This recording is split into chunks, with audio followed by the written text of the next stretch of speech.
안녕하십니까. 혼란한 정치 시사 이슈를 술술 풀어보는 송옥근의 혼술 6월 9일 목요일 오후에 인사드립니다. 내일은 윤석열 대통령 취임한 지 딱 한 달이 되는 날입니다. 그동안 여러 가지 파격적인 모습을 선보였습니다. 이 청와대, 저 뒤로 보이는 청와대를 국민에게 돌려주고 나와서 출퇴근을 하는 첫 대통령이 됐죠.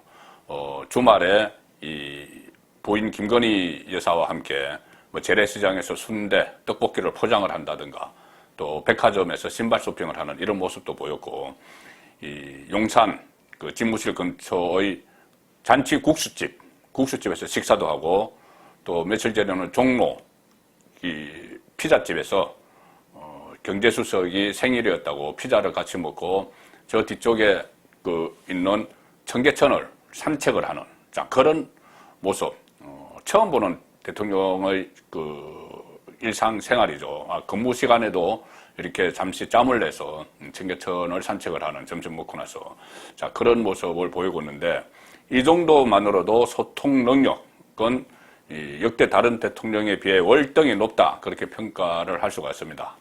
그런데 저는 저 뒤에 보는 청와대 대통령실을 한 10년 출입을 한 기자로서 가장 감동적인 장면은 매일 아침 출근길에 기자들과 만나서 문답을 나누는 도어 스태핑입니다. 도어 스태핑. 한 달 동안, 지금 내리면 한 달이 되는데 오늘까지 도어 스태핑을 12번을 했습니다. 30일 사이에. 그러니 주말, 토요일, 일요일, 주말 빼고 그 다음에 집무실에 출근하는 대신 다른 일정 때문에 다른 일정을 소화하느라고 출근이 없었던 날, 그런 것을 빼면은 사실상 가능한 모든 날에 기자와 마주쳐서 질의응답을 했습니다. 보통 한 서너 개씩 질문을 받았는데 오늘은 7개나 질의응답을 했습니다. 그냥 긴급 적석 기자회견 수준이죠. 그래서 제가 계산을 해봤습니다. 이런 기조가 유지가 되면은 앞으로 기자들과 얼마나 더 만날까? 임기를 개월수로 하면 5년을 하면 60개월이죠. 60개월인데 지금 한 달에 12번을 했으니 이 기조가 그대로 간다면은 720번, 임기 5년 동안 720번의 적석 기자 간담회가 열리는 겁니다. 전임 대통령들과 한번 비교를 해보죠. 김대중, 노무현 5년 동안 150번 직접 카메라 앞에서 브리핑을 하거나 기자회견을 했다, 이렇게 지금 통계가 나와 있습니다. 그런데 김대중 노무현 정부 시절에 제가 청와대를 출입을 했는데 아마 김대중 대통령 시절에 150번을 했다는 것은 그때까지 언론사와 개별 인터뷰를 했습니다.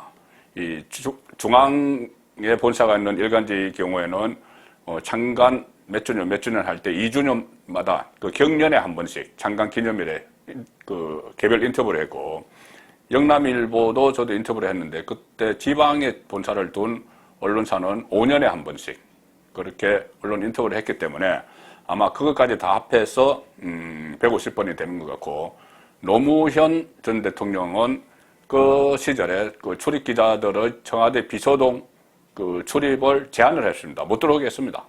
그 대신 노무현 당시 대통령이 직접 춘추관, 기자들이 머물고는 춘추관으로 자주 와서 현안을 브리핑을 하고 했습니다. 그래서 이렇게 그만큼 숫자가 되는 것인데, 그나마 그 다음에 이명박 대통령 5년 동안 20번, 박근혜 대통령 5년 동안 5번, 문재인 처음에 취임하고 나서 임종석 비서실장 임명을 하는 자리에 직접 나와서 춘추관에 와서 앞으로도 중요한 국정 과제가 있으면, 현안이 있으면 내가 직접 와서 언론을 통해서 국민에게 소상히 알리겠다, 그렇게 이야기했는데 그게 마지막이었죠. 그 다음에 춘추관에 거의 안 왔습니다. 기자회견 하러 오는 것 빼고는.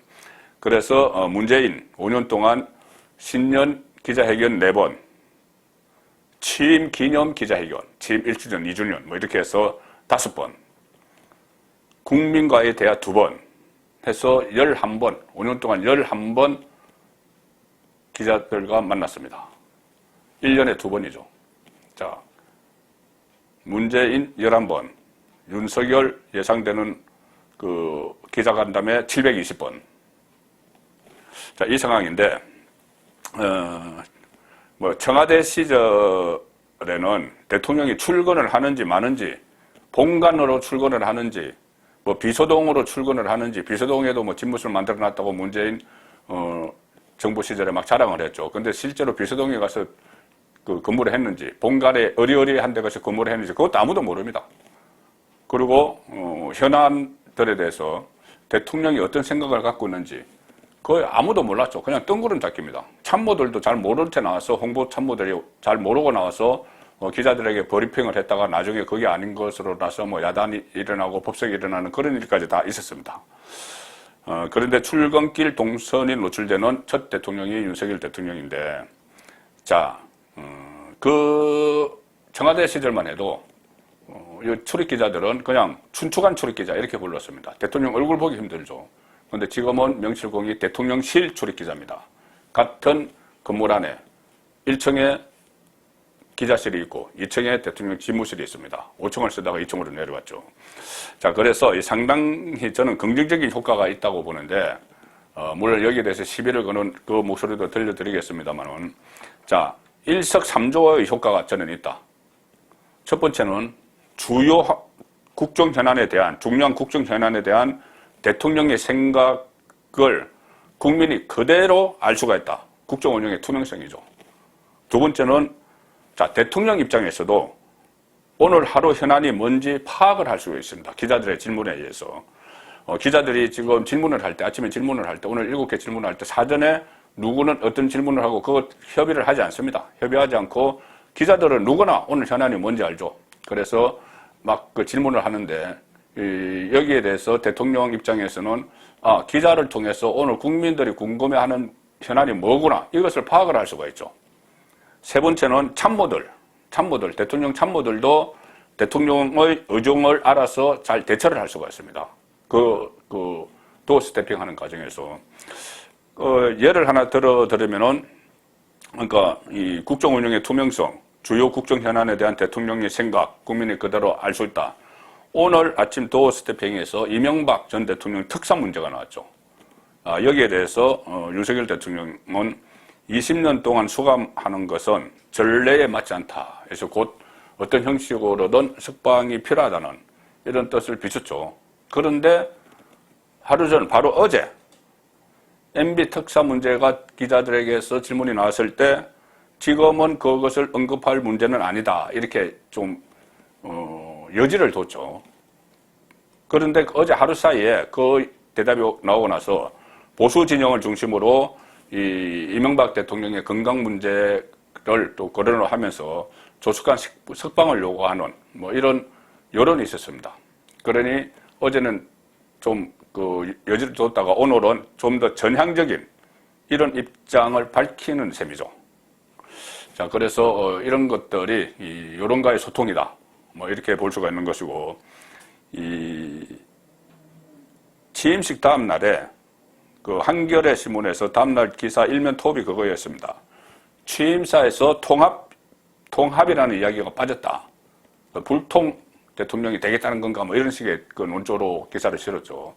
그런데 그날 한겨레 신문이 나온 날 윤석열 대통령이 도어 스태핑을 하면서 그때는 기자들이 묻지도 않았는데 통합은 너무나 당연한 이야기이기 때문에 뺐다. 정치 과정 자체가 통합의 과정이다. 이렇게 반박을 했습니다. 이것도 윤석열 대통령 입장에서 보면은 아침에 이런 기사가 나왔구나. 그래서 여기에 대해서 내가 해명을 해야 되겠다. 이렇게 아주 발빠르게 대응을 할 수 있는, 자, 그런 시스템이 되는 것이죠. 참모들이 대통령 의중을 알아서 대처할 수 있다. 이 부분은 오늘 질의 과정에서 민노총 화물연대 총파업 문제가 나왔습니다. 여기에 대해서 윤석열 대통령은 폭력 행사는 어떤 경우라도 안 된다 이렇게 이야기하면서 지금 국토부에서 무슨 대화를 하고 있는 것 같은데 대화를 해서 풀 수 있는 건 풀겠다 이렇게 이야기했죠. 그래서 대화 의지를 강조를 했고, 이것은 참모들도 상당히 참고를 할 수 있는 그런 부분이죠. 지금 아침 도어 스태핑 준비하는 과정을 제가 잠깐 취재를 했는데 이렇게 됩니다. 윤석열 대통령이 아침에 이제 기자들을 만나야 되니 그냥 대충 출근할 수가 없죠. 아침 일찍부터 조간신문 같은 것을 정독을 하면서 국민들이 궁금해하는 것이 무엇일까 파악을 한다고 합니다. 그래서 그리고 또 참모들도 아침에 조간신문에 나온 기사들을 중심으로 분석을 해서 이 현안을 정리해서 출근길에 대통령에게 보고를 하는 거죠. 그러면 대통령이 그것을 보고 입장 전리를 하게 됩니다. 그래서 대통령이 지금은 서초동에서 출근을 하죠. 용산 청사 지하 1층에 도착을 해서 차량에서 내린 뒤에 조금 계단을 걸어 올라가면 거기 기자들이 대기를 하고 있습니다. 거기서 취재진의 질문을 받고 답변을 하는 형식인데, 조금 전에 말씀드린 대로 기자들이 사전에 어떤 질문을 할지 이것은 사전 협의는 안 한다고 합니다. 그냥 이 현안이 뭔지 기자들은 다 아니까 나오는 거죠. 그래서 한 사람이 질문을 해버렸으면 다른 질문을 하고 해서 오늘 아침에 7개의 질문이 나오는 그런 방식으로 진행이 되고, 이 지하 1층에 차량에 도착하면은 뭐 대변인이나 또 다른 참모들이, 홍보 참모들이 마중을 나가서 계단을 같이 걸어 올라오면서 뭐 날씨 이야기 같은 것, 이런 일상 이야기를 하면서 좀 대통령의 입도 풀고 긴장도 좀 푸는 그런 또 과정을 거친다. 그런 이야기도 들립니다. 그런데 이 기자들이 예상 밖의 질문을 갑자기 던져버릴 때도 있겠죠. 가령 오늘 이런 겁니다. 이것이 윤석열 대통령에게 미리 예상 질문으로 보고가 됐는지는 모르겠는데, 오늘 아침 권성동 원내대표가 출근 시간 전에 아침에 일찍 하는 라디오 프로에 출연을 해서 이런 이야기를 했습니다. 최근에 이 검찰 출신들이 너무 요직에 많이 진출한다는 그런 논란이 있죠. 여기에 대해서 권성동이 내가 윤석열 대통령과 통화를 했다. 과거에는 대통령과 통화한 내용 이런 것은 그 라디오 같은 데서 잘 이야기 안 합니다. 그것은 거의 암묵적인 금기였는데, 어쨌든 윤석열 대통령과 내가 통화를 했다. 그래서 내가 물어봤다. 더 이상 검사 출신을 쓸 자원이 있느냐? 검사 출신 앞으로 계속 쓸 거냐 이 말이죠. 그러니 윤석열 대통령이 없다. 이렇게 이야기했다. 그래서 이 권성동, 내가 보기에는 윤석열 대통령이 당분간은 최소한 다음 인사 때까지는, 다음 인사 때는 또 모르겠지만 당분간은 더 이상 검사 출신을 기용하지 않겠다고 했다. 이렇게 이야기를 했습니다. 자, 그래서 이것을 한 기자가 물었죠. 검사 출신 더 이상 쓰지 않는다고 권성동 원내대표가 이야기했는데 어떻게 그런 말씀을 하셨습니까? 이렇게 물었겠죠. 여기에 대해서 이렇게 이야기합니다. 그러니까 자신 있게 말하고 본인이 권성동은 대통령과 통화하는 사이다 이것도 뭐 가설을 한 셈이죠. 그런데 과거 같으면은 이런 권성동의 말은 곧 대통령의 뜻이 됩니다. 진짜 대통령이 그렇게 했다. 다 믿습니다. 대통령에게 직접 확인할 방법도 없고 하니까는. 그런데 오늘은 몇 시간 안 지나서 권성동 원내대표가 오히려 윤석열 대통령의 뜻을 곡해한 것 아닌가. 그런 해석이 나올 정도로 윤석열 대통령의 답변은 뜻밖이었죠. 필요하면은 추가 기용을 해야죠. 검사 출신이라도 필요하면은 추가 기용을 해야죠. 법률가들이 갈 만한 자리에만 그동안 검사 출신을 배치를 했다. 입장을 밝히고 앞으로도 필요하면 추가로 검사 출신이라도 기용을 해야죠. 이렇게 이야기했습니다. 그러니 권성동이 대통령의 뜻을 곡해하지 않았으면은 이런 대답이 나올 리가 없죠. 자, 이것이 얼마나 투명합니까? 과거에 비하면은.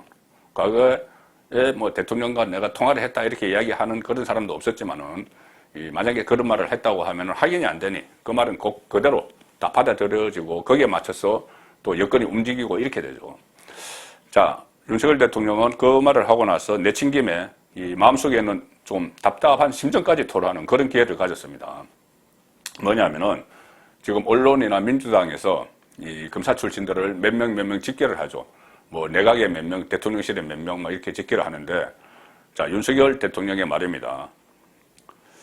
그런데 무슨 뭐 권영세 통일부 장관, 원희룡 국토교통부 장관, 박민식 국가보훈처장, 이런 사람들은 검사는 검사 출신은 맞는데, 아니, 검사 그만둔 지 20년이 다 돼가고, 그동안 국회의원 3선, 4선하고, 원희룡 같은 경우는 도지사도 하고 했는데, 그분을 검사 출신이라고 하는 건 좀 어폐가 있지 않느냐, 이렇게 반박을 했죠.